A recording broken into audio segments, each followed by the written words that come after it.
मध्ये खूपच वर्कलोड होता आणि त्यामुळे मी ना खरंच खूप थकली होती. घरी आली आणि थोडा वेळ बसावं म्हणलं आणि नंतर हेही आले होते. दोघंही थकलेले होते आणि त्यांचंही खूपच डोकं दुखत होतं.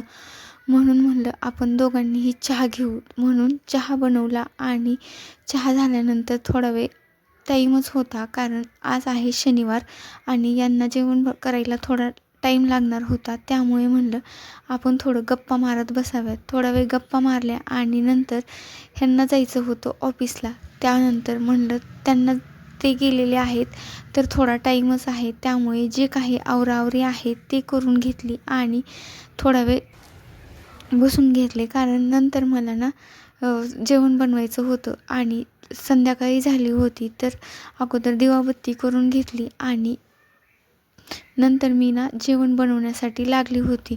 जेवणामध्ये सिंपलच मेनू होता. नंतर जे आमचे भाडेकरू आहेत ते घरी आले होते, कारण त्यांना थोडं बोलायचं होतं आणि ते झाल्यानंतर आम्ही ना दोघं जेवण करण्यासाठी बसलो. ते झाल्यानंतर संध्याकाळी मला ना उद्या मेहंदी लावायची होती, त्यामुळे म्हणलं आजच प्रिपरेशन करून घ्यावं, कारण हे मला खूपच हसत होते.